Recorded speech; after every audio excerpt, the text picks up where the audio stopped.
श्रीमहागणाधिपतये नमः। सदाशिवसमारम्भां शङ्कराचार्यमध्यमाम् अस्मदाचार्यपर्यन्तां वन्दे गुरुपरम्पराम्। अपारकरुणासिन्धुं ज्ञानदं शान्तरूपिणं श्रीचन्द्रशेखरगुरुं प्रणतोऽस्मि मुदान्वहम्। देवे देहे च देशे च भक्त्यारोग्यसुखप्रदं बुधपामरसंसेव्यं तं श्रीजयेन्द्रं नमाम्यहम्। नमामः शङ्करान् वाक्यविजयेन्द्रसरस्वतीं श्रीगुरुं शिष्टमार्गानुनेतारं सन्मतिप्रदम्। सर्वमङ्गलमाङ्गल्ये शिवे सर्वार्थसाधिके शरण्ये त्र्यम्बके देवी నారాయణి నమోస్తుతే. ప్రియమిత్రులందరికీ కూడా వందనాలు. మానవ జీవితంలో 4 దశలు ఉన్నాయి: బాల్యము, యవ్వనము, కౌమారము, వార్ధక్యము అని. బాల్యమంతా కూడా మనం ఆటపాటల్లో గడుపుతాం. తల్లిదండ్రుల సంరక్షణలో చాలా ఆనందంగా జరిగిపోతుంది. అందున కొంచెం సుఖమైన జీవితం ఉన్న కుటుంబంలో జన్మిస్తే ఇంకా వారికి ఆనందానికి కొదవ ఉండదు. ఎంతోమంది పని వాళ్ళు ఉంటారు, ఆట సామాన్లు ఉంటాయి, వారిని అడ్డగించేవారు ఉండరు. శ్రీమంతుల కుమారుడు అండి మనకెందుకు అని. మంచి కుటుంబంలో విశాలమైనటువంటి ప్రాంగణంలో ఎంతో చక్కగా బాల్యం గడిచిపోతుంది అన్నమాట. అయితే కొంచెం బీదవారు ఉన్నారంటే ఇక్కడ అబ్బాయి ఎంతో ఆటలు ఆడడం మానలేడు కదా. అక్కడ దగ్గరలో ఉండేటువంటి ఇసుక తిన్నెల్లోనో పొలాల్లోనో ఏదో ఒక టైర్ బండి పట్టుకొని అలా వీధుల్లో కేరింతలు కొడుతూ చిన్న చిన్న ఆటలు ఆడుతూ బంతి ఆటలని అలా గడిపేస్తాడు. తర్వాత యవ్వనం వస్తుంది. యవ్వనంలో కోరికలు ఉత్తుంగి చూస్తాయి. ఆ తర్వాత అక్కడే మనిషి పక్కదారిలో పోయే చాలా అవకాశాలు ఉంటాయి.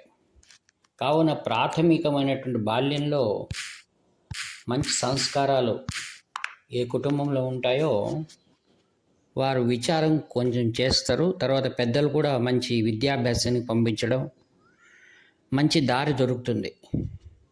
అది శ్రీమంతులైతే ఇంక చెప్పేదానికి సాధ్యం లేదు. మంచి పాఠశాల, మంచి వాతావరణం ఉంటుంది. అదే బీదవారు అయితే ఇంక వారి కుటుంబం చెప్పడానికి వీల్లేదు. ఒకవేళ చిన్న ప్రాథమిక విద్య జరగచ్చు, లేదా విద్య మధ్యలోనే కొన్ని కుటుంబ సమస్యల వలన ఆగిపోవచ్చు.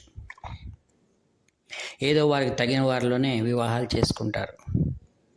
కౌమారం అనగా ఇటు యవ్వనము ఉంటుంది మరియు వార్ధక్యంలో తొంగి చూస్తుంటుంది. దాదాపుగా 40-50 మధ్య ప్రాంతం అనుకోండి. ఆ తర్వాత ముదుసలితనం వస్తుంది. ఇంకా అక్కడ సాంసారిక చింతలు, బాధ్యతలు, కుటుంబ సమస్యలు ఇవన్నీ ఉంటాయి. ఈ యొక్క 4 దశలలో మంచి సంస్కారాలు, తర్వాత మంచి దారి చూపించేటువంటి వాళ్ళు మనకు దొరికితే అటు బీదతనమైన ఉండని, ఇటు సిరితనమైన ఉండని జీవితంలో శాంతి సౌఖ్యాలు మనకు కలగడానికి చాలా అవకాశాలు ఉంటాయి. కొంత వృద్ధాప్యంలో వరకు కూడా భగవంతుని గురించి చింత చేయరు. కొందరు అంటారు, మా సాంసారిక చింతలు ఉన్నాయండి, మాకు భగవంతుడు, ఇలాంటి ఋషులు, స్వాములు, దేవాలయాలు మేము ఎక్కడ తిరుగుదాము అంటారు.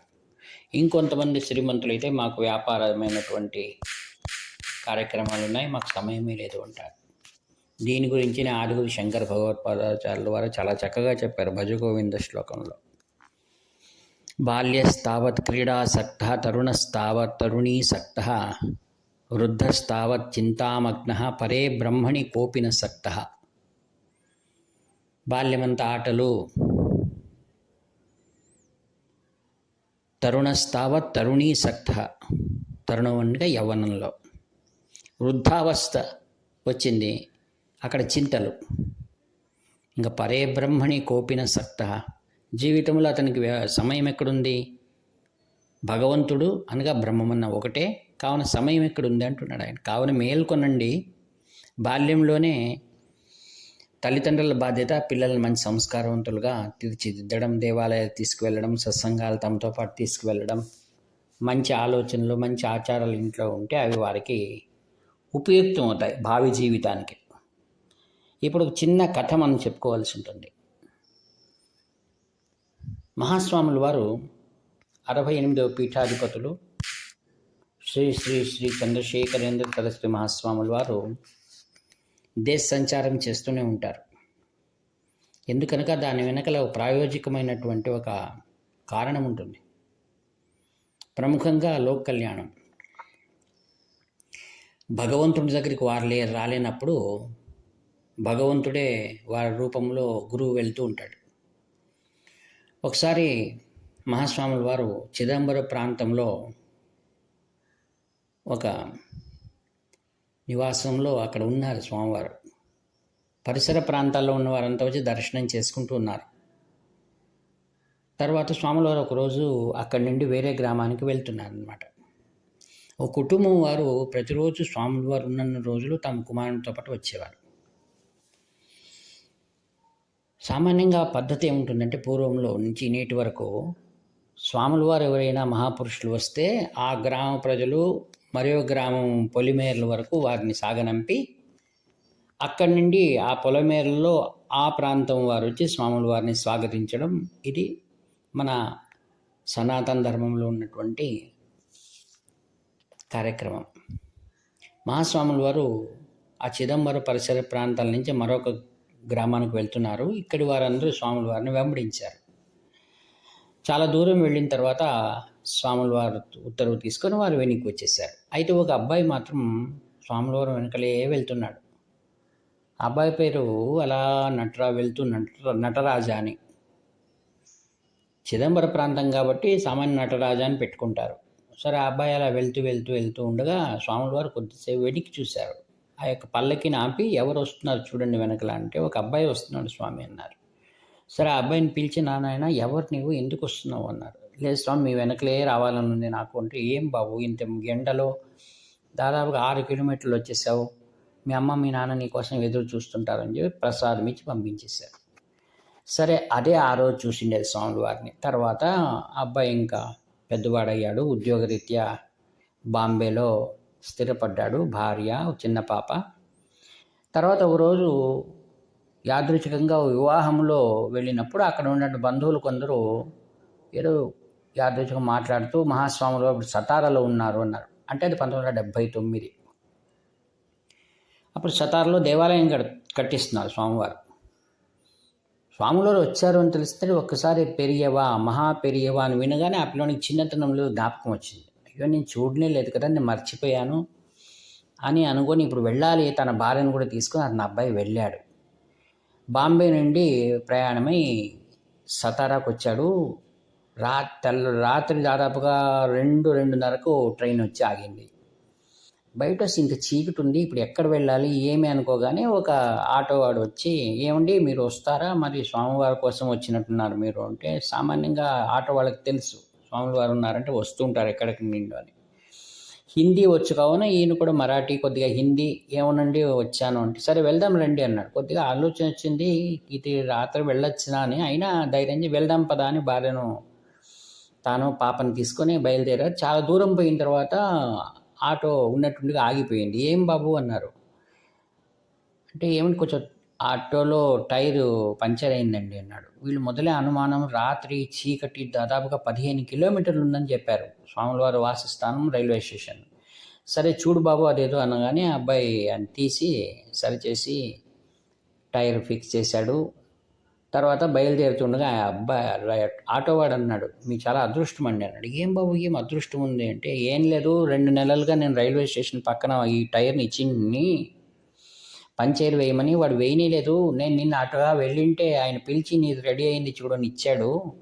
అది ఇచ్చినందుకు మేలు అయింది. ఇప్పుడు స్టెప్ని నేను చేసుకున్నట్లయింది. లేకపోతే మనం చాలా ఇబ్బందులు ఎదుర్కొన్న వాళ్ళమండి. దారిలో అనేక మంది దొంగలు అలా తిరుగుతుంటారు. అయినా మీరు దూరం నుంచి వచ్చారు కదా అని మీ పైన ప్రేమతో నేను ఒప్పుకొని వస్తున్నానండి అన్నాడు.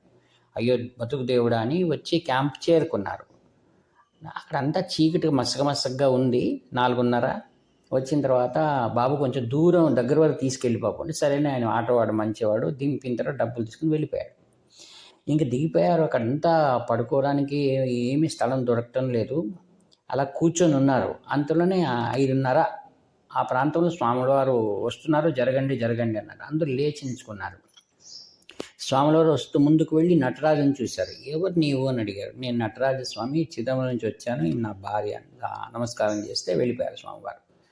వెళ్ళిన తర్వాత ఎక్కడ స్నానం చేయాలి ఏమి అనుకుంటూ ఉన్నారు. అంట్లోనే అక్కడ అందరికి వచ్చిన వారు స్నానం చేయడానికి వసతి ఉంది. స్నానం చేసుకొని ఇంక దర్శనానికి వెళ్ళాలనుకుంటే మన అదృష్టం స్వాముల వారు ఉదయాన్నే మనం ఉన్న చోట్లోనే దర్శనం ఇచ్చారు, విశ్వరూప దర్శనము.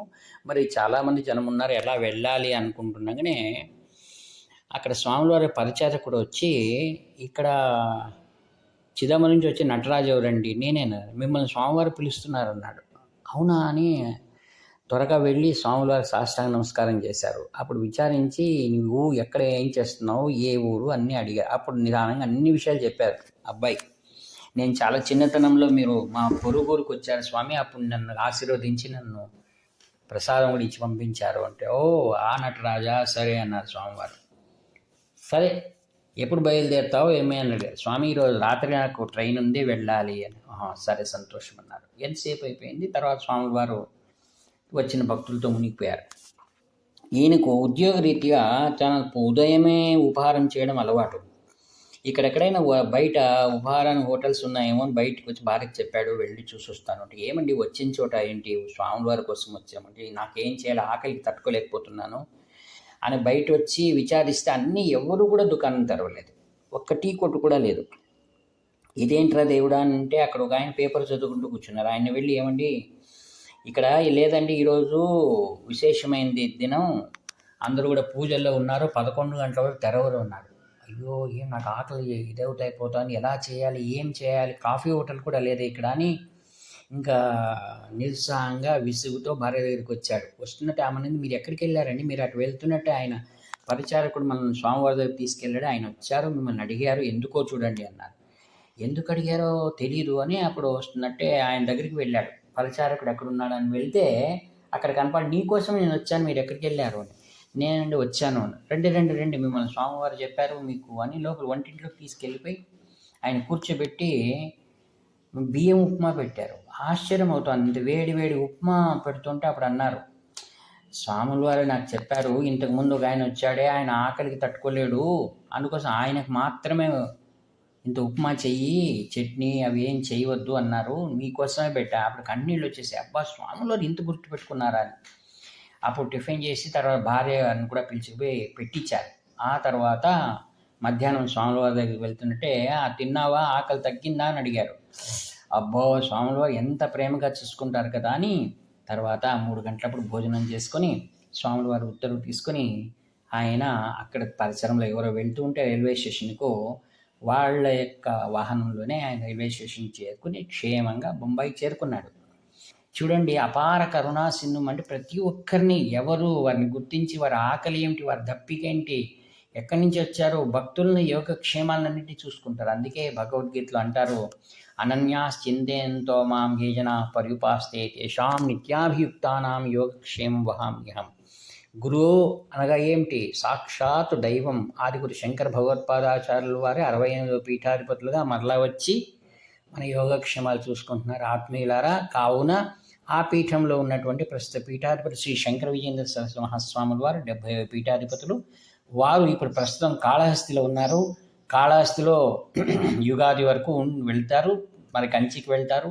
మీరందరూ కూడా మహాస్వాముల వారి యొక్క ఉత్తరాధికారులు జయేంద్రులు వారు వారి ఉత్తరాధికారులు శ్రీ శంకర విజయేంద్ర స్వాముల అనుగ్రహాన్ని పొందండి అని చెప్తూ ఈ యొక్క వాక్పుష్పమన్నీ కూడా ప్రస్తుత పీఠాధిపతి శ్రీ శంకర విజయేంద్ర సరస్వతి దివ్య పాదం పద్మములకు అర్పిస్తూ సెలవు తీసుకుంటాను. ఇట్లు మీ ప్రియతమ నేస్తం నివర్తి నాగభూషణ శర్మ. హర హర శంకర, జయ జయ శంకర.